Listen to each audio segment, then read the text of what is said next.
Oke, kita langsung aja ke bagian pertama, yaitu kestabilan atom yang ditinjau dari apa? Dari konfigurasi elektronnya. Nah, jadi di sini sudah ada beberapa atom dengan nomor atomnya. Nah, di sini kita harus bisa menentukan apakah kecenderungan suatu atom itu melepas atau menarik elektron agar dia jadi stabil gitu. Nah, setelah nanti kita tahu kecenderungannya, nanti kita bisa menentukan bagaimanakah sifatnya, apakah dia termasuk sifat logam atau termasuk sifat non-logam. Oke, jadi pertama-tama kita langsung aja coba mengkonfigurasikan yang pertama, yaitu atom hidrogen yang punya nomor atomnya 1. Nah, ketika kita konfigurasikan, dia akan menempati kulit pertama. Oke, kulit pertama. Oke, orbital S. Dan satu elektronnya ini kita tempatkan di sini. Jadi konfigurasi elektron H itu 1s1. Nah, setelah itu kita tentukan elektron valensinya berapa. Nah, berhubung atom hidrogen ini hanya punya 1 elektron, maka elektron valensinya itu 1.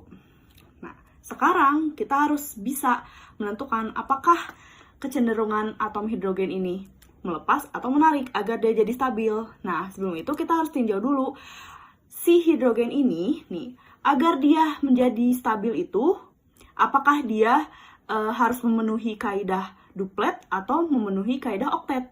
Nah, karena hidrogen itu termasuk salah satu unsur yang memiliki nomor atom yang kecil ya. Nah, jadi dia itu punya kecenderungan untuk memenuhi kaidah duplet. Nah, kalian masih ingat gak kaidah duplet itu apa? Jadi kaidah duplet itu ya, nah dia itu punya jadi agar stabil itu si atom-atom itu harus memiliki 2 elektron pada kulit terluarnya. Nah, sedangkan si hidrogen ini baru punya 1 elektron. Nah, apa yang dia lakukan agar elektronnya itu jadi 2? Nah, maka dia harus menarik 1 elektron lagi. Nah, jadi di sini ketahuan kan kalau hidrogen itu punya kecenderungan untuk menarik berapa elektron? 1 elektron gitu. 1 elektron. Nah, ketika dia menarik 1 elektron, dia bisa memenuhi kaidah duplet gitu. Nah, sekarang kita tahu dia punya kecenderungan menarik 1 elektron. Nah, sekarang kita tentukan sifatnya, apakah dia tergolong logam atau non-logam. Nah, untuk menentukan sifatnya, nih, kalau misalkan dia itu cenderung melepas elektron, maka dia itu punya sifat logam. Nah, sedangkan sebaliknya, kalau misalkan dia cenderung menarik elektron, ya, berarti dia punya sifat non-logam gitu. Nah, maka kan karena si atom H ini dia cenderung menarik 1 elektron, berarti dia punya sifat apa? Non atau logam? Dia punya sifat, udah jelas, pasti non-logam gitu. Oke? Nah, ini untuk atom hidrogen yang pertama. Nah, sekarang kita coba ke atom karbon yang punya nomor atom 6. Nah, pertama-tama seperti biasa kita konfigurasikan dulu elektronnya. Oke, di sini kita tulis 1s2. Oke, 2s2. Terus 2p 2 ya. Nah, ini jumlah elektronnya udah 6. 2 2 2 udah 6 ya, udah sesuai gitu. Nah, sekarang kita tentukan elektron valensinya. Nah, elektron valensi itu kan elektron pada kulit terluar kan. Nah, kita lihat di sini itu kulit terluarnya itu berapa? Nah, kulit terluarnya itu 2 ya, 2 ini. Nah, tapi hati-hati gitu. Ketika kita mau menentukan elektron valensi, kita tidak hanya melihat elektron yang di 2p saja. Kita lihat sebelumnya ada 2s gitu, dimana dia juga sama-sama ada di kulit ke-2 gitu. Maka dari itu kita harus menjumlahkan antara 2s nah dengan 2p gitu. Berarti di sini 2 ditambah 2, maka dari itu elektron valensinya itu jadi 4 gitu. Nah, sekarang setelah kita tahu elektron valensinya, kita tentukan kecenderungannya, apakah dia melepas atau menarik. Nah, berhubung C itu udah termasuk unsur yang punya nomor atom yang besar gitu. Jadi kecenderungan dia itu untuk membentuk ke kaidah oktet gitu. Dimana kaidah oktet itu, masih ingatkah kalian? Jadi kaidah oktet itu, dia itu harus punya 8 elektron pada kulit terluarnya agar menjadi stabil. Gitu ya. Jadi agar menjadi stabil gitu. Nah, maka dari itu si C itu dia punya kecenderungan. Nah, untuk apa? Biar dia punya 8 elektron. Udah pastinya menarik gitu. Agar dia bisa jadi 8 elektron, nah dia menarik.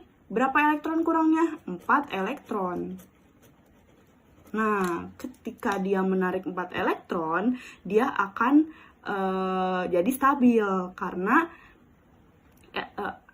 kulit terluarnya sudah terisi 8, seperti itu. Nah, sekarang kita udah tahu kecenderungan si C. Sekarang kita tentukan sifat logam atau non-logamnya. Seperti biasa ini, karena dia itu menarik ya, nah udah pasti sifatnya juga non-logam. Nah, oke. Itu, ini ada contoh selanjutnya nih, yang terakhir nih. Oke, ada 17Cl nih. Kalau kita konfigurasikan jadi 1S2, 2S2, 2P6, oke. Lanjut 3S2, dan 3P5, oke. Nah, ketika kita tentukan elektron valensinya, nah berarti kita ambil elektron yang ada di kulit ketiga nih. Nah, ada di 3P dan ada di 3S. Berarti kita harus jumlahkan nih, 2 tambah 5. Jadi berapa? Jadi 7. Oke. Nah, berarti si Cl ini dia punya kecenderungan untuk membentuk kaidah oktet juga gitu. Nah, supaya jadi 8 elektronnya dia harus apain? Harus menarik. Menarik berapa? Menarik 1 elektron. Oke, elektron. Nah, sehingga bisa kita simpulkan kalau misalkan si Cl juga dia termasuk non-logam. Nah, setelah kita lihat-lihat nih ya, semua unsur-unsur yang ada di tabel ini dia punya sifat non-logam gitu. Nah, maka dari itu di ikatan kovalen ini kita membicarakan tentang ikatan yang terbentuk atas unsur non-logam dan non-logam gitu. Jadi unsur non-logam dan non-logam ini masing-masing bisa berikatan membentuk suatu ikatan kovalen gitu. Jadi ikatan kovalen itu kita tidak berbicara tentang unsur logam lagi karena logam itu termasuk ikatan ion gitu. Nah, sedangkan di ikatan kovalen ini kita hanya membicarakan tentang unsur-unsur non-logam seperti itu ya. Jadi nanti di bagian berikut-berikutnya kita akan belajar bagaimana unsur-unsur non-logam ini berikatan membentuk ikatan kovalen. Oke.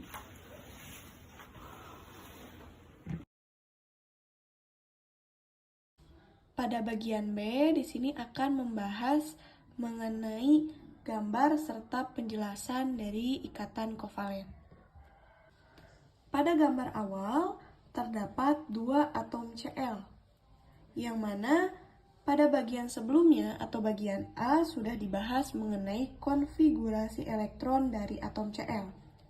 Konfigurasi elektron dari atom Cl dapat diterapkan pada gambar awal ini. Atom Cl mempunyai nomor atom sebesar 17.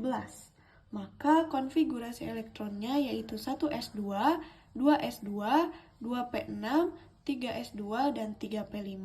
Sehingga kulit terluar dari masing-masing atom Cl ini sebanyak 7, yaitu 5 ditambah 2 menjadi 7.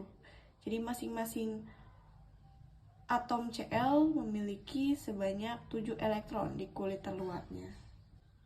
Maka dapat disebutkan bahwa atom Cl belum mencapai kestabilan karena kekurangan 1 elektron di kulit terluarnya. Selanjutnya pada gambar proses ini menunjukkan bahwa untuk mencapai kestabilan, kedua atom Cl menggunakan masing-masing satu elektronnya secara bersama sehingga sudah memenuhi kaidah oktet. Ditunjukkan pada bagian ini ya, bahwa kedua atom Cl menggunakan satu elektronnya secara bersama. Diingatkan kembali mengenai kaidah oktet, merupakan kecenderungan suatu atom bereaksi dengan atom lain agar memiliki 8 elektron valensi pada kulit terluarnya, sehingga sudah mencapai kestabilan. Jadi, karena masing-masing satu elektronnya digunakan secara bersama, sehingga elektron di kulit terluar dari masing-masing atom Cl itu sudah berjumlah 8. Dapat dihitung elektron di kulit terluar dari masing-masing atom Cl itu sudah berjumlah 8 ya. 1, 2, 3, 4, 5, 6, 7, 8. Yang ini juga sama ya. Sudah ada 8 elektron di kulit terluarnya. 1, 2, 3, 4, 5, 6, 7, 8. Pada gambar akhir ini dapat disimpulkan bahwa kedua atom Cl sudah mencapai kestabilan karena kulit terluar dari masing-masing atom Cl itu sudah berisi sebanyak 8 elektron.